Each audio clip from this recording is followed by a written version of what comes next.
Halo guys, perkenalkan nama saya Indah Nikensa Putri, Fakultas Keguruan dan Ilmu Pendidikan, Program Studi Pendidikan Bahasa dan Sastra Indonesia. Pada kesempatan kali ini, saya akan membahas materi tentang pengantar hakikat sejarah sastra. Sebelumnya, sastra itu apa sih? Sastra pada dasarnya merupakan ciptaan sebuah kreasi, bukan semata-mata sebuah imitasi.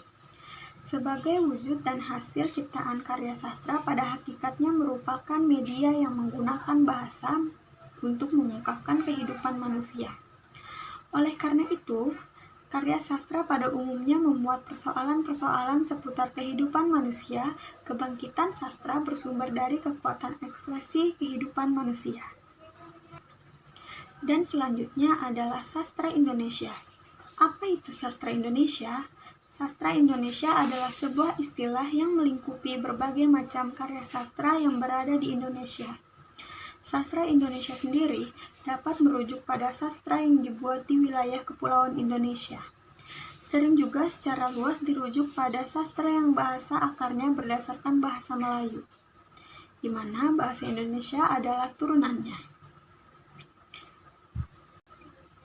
Periodisasi sastra adalah pembabakan waktu terhadap perkembangan sastra yang ditandai dengan ciri-ciri tertentu. Yang pertama ada tinjauan sastra.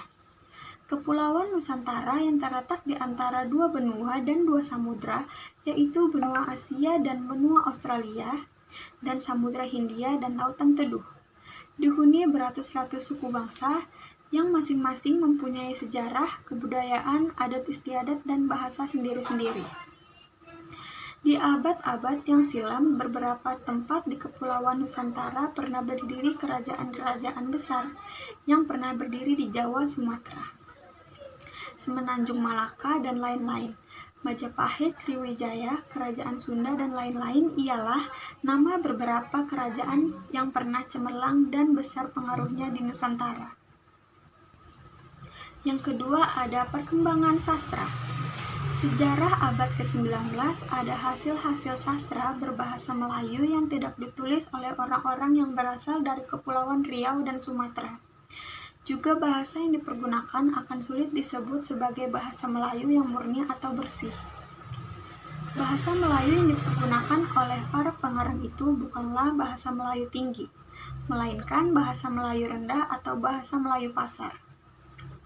Hasil-hasil sastra melalui yang ditulis dalam bahasa Melayu tinggi juga bukan main banyaknya. Syair, pantun, dan karya sastra lain yang indah-indah dan usianya sudah berabad-abad. Yang ketiga ada sastra Indonesia dan sastra Nusantara. Yang pertama ada sastra Indonesia. Sastra Indonesia adalah sebuah istilah yang melingkupi berbagai macam karya sastra di Asia Tenggara. Istilah Indonesia sendiri mempunyai arti yang saling melengkapi, terutama dalam cakupan geografi dan sejarah politik di wilayah tersebut. Sastra Indonesia terbagi menjadi dua bagian besar, yaitu lisan dan tulisan. Menurut bentuknya, sastra Indonesia dibagi menjadi 4, yaitu prosa. Prosa adalah karangan yang bentuknya bebas tapi terikat. Yang kedua ada puisi. Puisi adalah karangan yang berbentuk terikat. Yang ketiga ada prosa liris, yaitu karangan yang bentuknya antara prosa dan puisi. Dan yang terakhir yaitu keempat ada drama, yaitu karangan yang berbentuk skenario untuk dipentaskan atau disandiwarakan.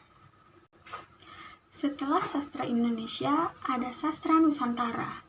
Sastra Nusantara adalah istilah yang dipakai untuk menggambarkan wilayah kepulauan yang membentang dari Sumatera sampai Papua, yang sekarang sebagian besar merupakan wilayah negara Indonesia. Kata ini pertama kali dalam literatur bahasa Jawa Pertengahan abad ke-12 hingga ke-16 untuk menggambarkan konsep kenegaraan yang dianut Majapahit.